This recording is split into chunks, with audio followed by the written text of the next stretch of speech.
السلام علیکم ناظرین، سلطنت عثمانیہ کی قسط نمبر 167 کے پارٹ 2 میں خوش آمدید۔ ایپیسوڈ کی شروعات میں ہم دیکھتے ہیں کہ بورسا میں ارکادیوس بازنطینی سپاہیوں کو مار رہا ہوتا ہے اور لوکاس اولوفیرا کو دبوچتے ہوئے کہتا ہے اچھے سے دیکھ لو۔ یہ کہتے ساتھ وہ اسے کھڑا کرتا ہے اور مزید کہتا ہے ارکادیوس بھی کبھی غلام تھا، ایسا نظارہ جو زمین پہ پہلے کبھی نہیں دیکھا گیا۔ آج تک اس کا سامنا کرنے والا کوئی بھی زندہ نہیں بچا، ہم نے ابھی تک بہترین حصہ نہیں دیکھا۔ تمہارے خیال میں آگے کیا ہوگا؟ یہ ایک ایسا کماندار بن گیا تھا جس کا ہر کوئی احترام کرتا ہے، ساتھ ساتھ ارکادیوس بازنطینی سپاہیوں کو موت کے گھاٹ اتار رہا ہوتا ہے۔ لوکاس مزید کہتا ہے آخر میں خدا نے اسے انعام دینے کا فیصلہ کیا، وہ اس کی شادی ایک ایسی لڑکی سے کرے گا جو اپنے چھوٹے دماغ اور کمزور جسم کے ساتھ اپنی استطاعت سے زیادہ کام کرنے کی کوشش کر رہی ہے۔ اولوفیرا تمہارے ساتھ۔ یہ سنتے ساتھ ہی اولوفیرا کی آنکھیں نم ہو جاتی ہیں۔ ناظرین، اس کے بعد ہم دیکھتے ہیں کہ کائی قبیلے میں عثمان صاحب اپنے گھر والوں کے ساتھ موجود ہوتے ہیں۔ وہ علاؤالدین اور گونجا کو حوصلہ دیتے ہوئے کہتے ہیں فکر نہ کرو بیٹا، جنہوں نے میری پوتی کے ساتھ ایسا کیا، جنہوں نے ہمیں درد سے گزارا،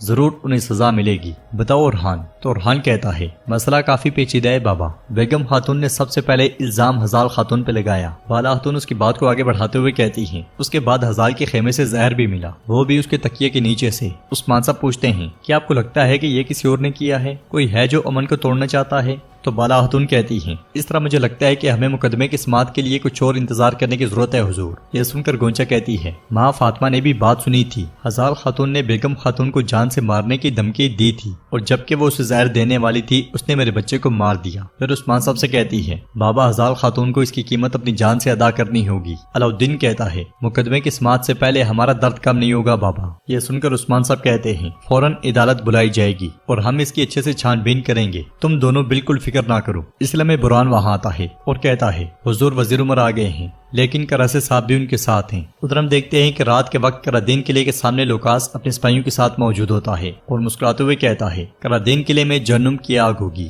قلعے کے اندر اس کے سپاہی ہر جگہ بارود پھینک رہے ہوتے ہیں اور بارود پھینکنے کے بعد رسی کو آگ لگا دیتے ہیں۔ قلعے کے حصار سے یوسف بیگم خاتون کے ساتھ آگے بڑھ رہا ہوتا ہے اور کہتا ہے میں اسے مزید اندر نہیں چھپا سکوں گا بہن، جبکہ لوکاس کا آدمی چھپ کے ان کی باتیں سن رہا ہوتا ہے۔ یوسف مزید کہتا ہے ہزال خاتون بے قصور ہیں۔ بیگم پوچھتی ہے کیا کہہ رہے ہو؟ ہزال کے خیمے سے زہر ملا تھا۔ تو یوسف کہتا ہے میں نے سسلیہ نامی خاتون کو دیکھا، وہ لڑکی جو اولوفیرا کے ساتھ تھی ہزال خاتون کے خیمے میں داخل ہوئی تھی، یہ حقیقت ہے۔ ان کی باتیں سننے کے بعد لوکاس کا سپاہی آگے بڑھ جاتا ہے اور یوسف بیگم سے پوچھتا ہے کیا میں جا کر یہ بتا دوں؟ اندر رسی تیزی سے جل رہی ہوتی ہے اور کچھ ہی دیر کے بعد قلعے میں زوردار دھماکہ ہوتا ہے۔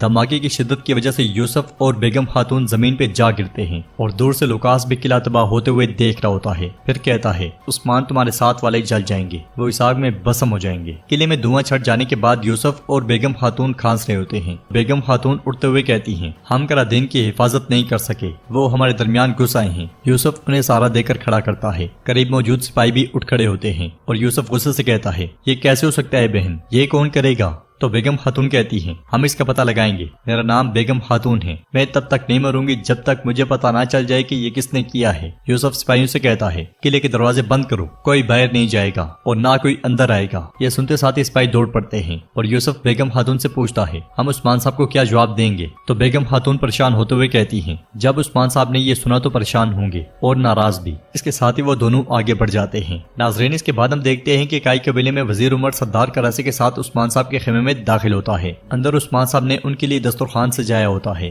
اور سلام کے بعد عثمان صاحب کراسے صاحب سے پوچھتے ہیں کراسے بھائی کیا ہوا؟ آپ کی آمد کی وجہ کیا ہے؟ کیا آپ سننا چاہتے ہیں کہ ہم آپ کے بارے میں کیا بات کریں گے؟ تو وزیر عمر کہتے ہیں میں خود کراسے بھائی کو ساتھ لایا ہوں، آپ نے اس کے بارے میں کیا کہنا ہے عثمان صاحب؟ اس کے ساتھ ہی وہ سب بیٹھ جاتے ہیں اور کھانا کھاتے ہوئے وزیر عمر کہتا ہے مقدس امانتوں سے زیادہ ہمارے لیے کوئی اہم چیز نہیں عثمان صاحب، میں آپ کی بات سن رہا ہوں۔ تو عثمان صاحب کہتے ہیں میں نے کہا کہ آؤ مقدس امانتیں مل کر تلاش کرتے ہیں، لیکن کراسے بھائی ہمارے ساتھ شامل نہیں ہونا چاہتے تھے۔ میں نے کہا شکریہ، پھر میں نے کہا کہ میں اکیلے ہی امانتیں تلاش کروں گا، لیکن اس نے اپنے ہر حملے سے ہمیں خطرے میں ڈال دیا۔ یہ سن کر وزیر کو بہت غصہ آتا ہے۔ کراسے کہتا ہے سوچ سمجھ کے بات کریں عثمان صاحب، یہ صرف ایک الزام ہے۔ مگر عثمان صاحب کہتے ہیں یہ کوئی الزام نہیں ہے، یہی حقیقت ہے۔ وزیر حضرت جو کچھ آپ سن رہے ہیں وہ سچ ہے۔ کراسے نے میرے پیچھے اپنے سپاہی بھیجے، اس نے اس بات کو یقینی بنایا کہ جس راہب کو میں نے امانتوں کو تلاش کرنے کے لیے پکڑا تھا وہ مر جائے، اور اس سب کے پیچھے کراسے صاحب تھے۔ اس کا اپنا گھمنڈ اور خواہش مقدس امانتوں سے بڑھ کر تھا۔ یہ سن کر سردار کراسے کہتا ہے ہے تم نے وزیر کی موجودگی میں میری بے عزتی کی ہے اور تم بہتان لگا رہے ہو۔ ترکوں کا رہنما میں ہوں، میں امن کا پیغام لے کر تمہارے قبیلے آیا تھا، لیکن ایک دشمن کے طور پر قبیلہ چھوڑ کر جا رہا ہوں۔ تو عثمان صاحب کہتے ہیں جس راستے پر تم چل رہے ہو وہ صرف تقسیم اور علیحدگی ہی لائے گا، تمہاری دشمنی تمہاری دوستی سے زیادہ بہتر ہے۔ سردار کرا سے خنجر پہ ہاتھ رکھتے ہوئے کہتا ہے تمہاری جرت حد سے بڑھ گئی ہے عثمان۔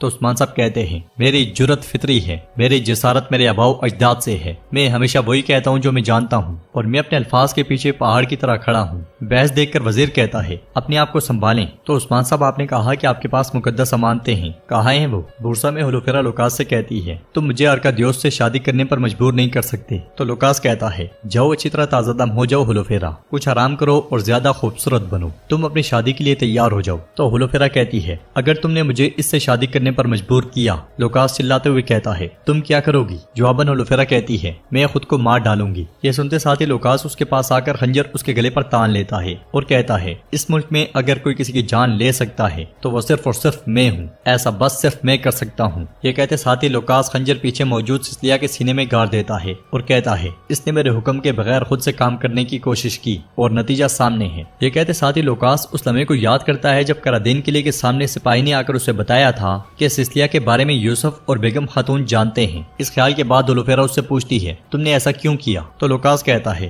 تم جس رات کائی کے پاس گئی اس نے عثمان صاحب کی بہو کو زہر دیا، غریب عورت کا بچہ مر گیا، میں اسے خود عثمان صاحب کے پاس لے جاؤں گا۔ گونجا کے بارے میں سن کر ہولوفیرا کی آنکھوں سے آنسو بہہ پڑتے ہیں اور وہ بہت زیادہ غمگین ہو جاتی ہے۔ کائی قبیلے میں عثمان صاحب کے کہنے پر بران امانتیں لے کر آتا ہے، وزیر امانتوں کو دیکھ کر بہت خوش ہوتا ہے اور غمگین ہوتے ہوئے اللہ کا شکر ادا کرتا ہے۔ پھر عثمان صاحب سے کہتا ہے عثمان صاحب عالم اسلام کی فلاح و بہبود کے لیے ہم نے آپ سے ایک راز رکھا، ہم نے اسے پوشیدہ رکھا، لیکن آپ نے ہمیشہ اتحاد کی کوشش کی۔ آپ جب اتحاد کا کہہ رہے تھے تو خود کو دعویٰ کہنے والوں نے آپ کے خلاف رکاوٹیں کھڑی کی، لیکن آپ نے ہمت نہیں ہاری، آپ نے اپنی اور سپاہیوں کی جانوں کو خطرے میں ڈالا، آپ نے ہم سب کو رسوائی سے بچا لیا۔ سلامت رہیں عثمان صاحب، سلامت رہیں، آپ کی ریاست سلامت رہے۔ مسلمانوں کو متحد کرنے کے لیے، ترکوں اور عربوں کے بھائی چارے کے لیے اور برائی کے خلاف اتحاد میں ہمیشہ خیر ہوتی ہے، اور آپ نے ہم سب پر یہ پھر سے ثابت کر دیا۔ اب سے قائم مقام خلیفہ آپ کو عالم اسلام کے محافظ کے طور پر دیکھیں گے۔ میں جیسے ہی قاہرہ پہنچا میں اپنی معافی کا خط بھیج دوں گا۔ جواباً عثمان صاحب بھی ان کا شکریہ ادا کرتے ہوئے کہتے ہیں قائم مقام خلیفہ کو میرا سلام اور احترام پیش کیجیے گا، ہم اللہ اور دین اسلام کے خدمتگار ہیں۔